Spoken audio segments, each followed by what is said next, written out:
Confidence isn't thinking you are better than anyone else. It's realizing that you have no reason to compare yourself to anyone else. Just be yourself. Let people see the real, imperfect, flawed, quirky, weird, beautiful, and magical person that you are. Don't move the way fear makes you move. Move the way love makes you move. Move the way joy makes you move. You are what you believe yourself to be. As I began to love myself, I freed myself of anything that is no good for my health, food, people, things, situations, and everything that drew me down and away from myself. Don't allow yourself to think that toxic love is the best love you can ever have.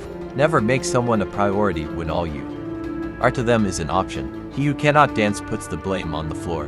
Increased means and increased leisure are the two civilizers of man. Unemployment diminishes people. Leisure enlarges them.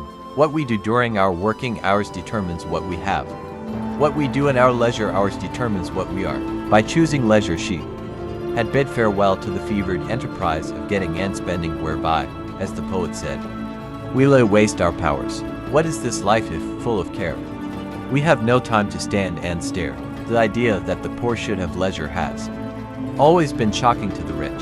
The best intelligence test is what we do with our leisure. He hath no leisure who useth it not. Life is indeed more agreeable by alternate occupation and leisure. Rest is not idleness, and to lie sometimes on the grass under trees on a summer's day, listening to the murmur of the water, or watching the clouds float across the sky, is by no means a waste of time. The more we do, the more we can do, the more busy we are, the more leisure we have. The political nature of leisure is rarely examined or explained.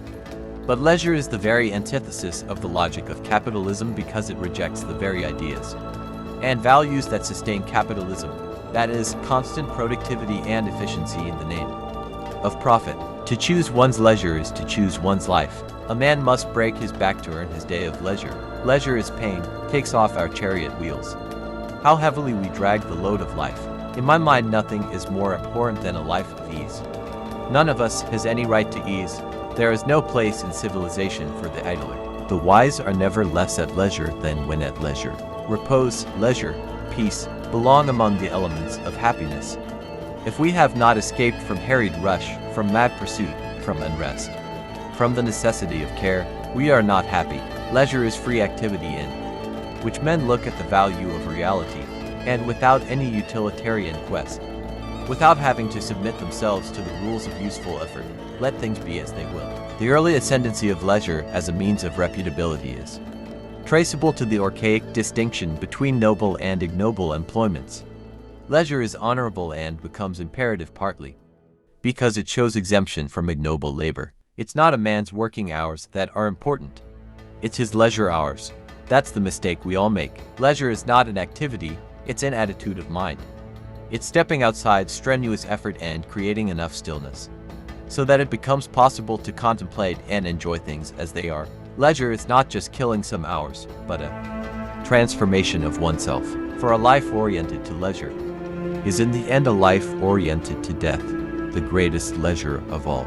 Leisure is the mother of philosophy and commonwealth, the mother of peace and leisure. If their work is satisfying, people don't need leisure. In the old-fashioned sense, no one ever asks what Newton or Darwin did to relax, or how Bach spent his weekends. Leisure, fun taken seriously. The essence of leisure is not to assure that we may function smoothly, but rather to assure that we, embedded in our social function, are enabled to remain fully human.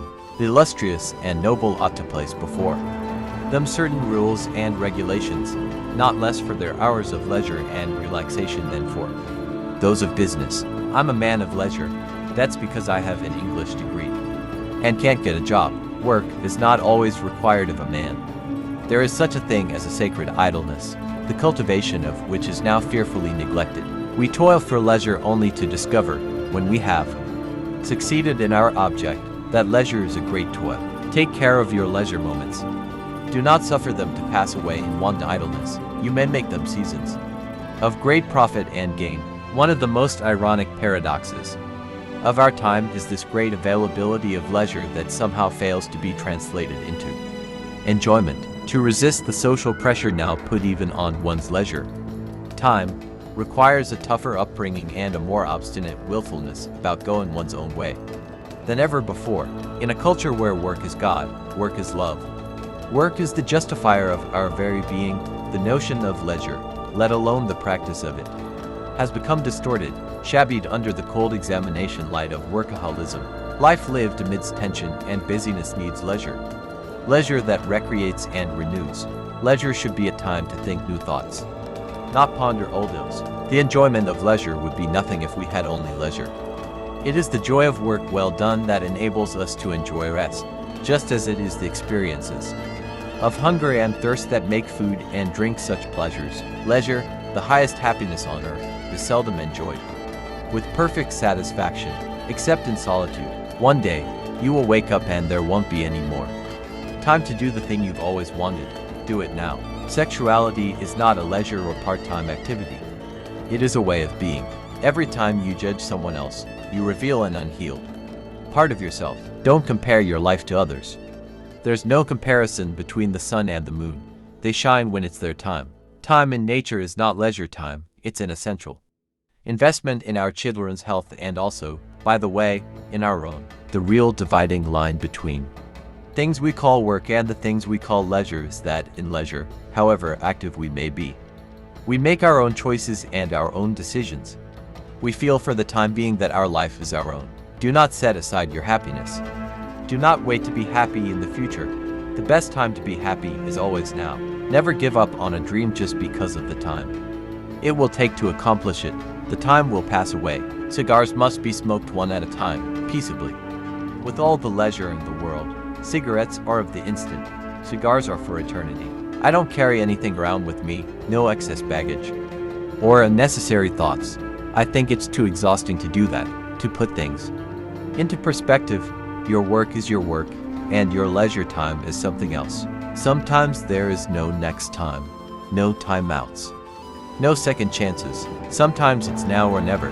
Life has a way of testing a person's will, either by having nothing happen at all, or by having everything happen at once. The finest workers in stone are not copper or steel tools, but the gentle touches of air and water working at their leisure with a liberal allowance of time. A broad margin of leisure is as beautiful in a man's life as in a book. We should abolish work. By that I mean abolishing the distinction between work and leisure. One of the greatest mistakes of the last century, one that enables employers to keep workers in lousy jobs by granting them some leisure time. Your hardest times often lead to the greatest moments of your life. Keep going. Tough situations build strong people in the end. What we seldom take is time to experience the things that have happened, the things that are happening, the things that are still ahead of us.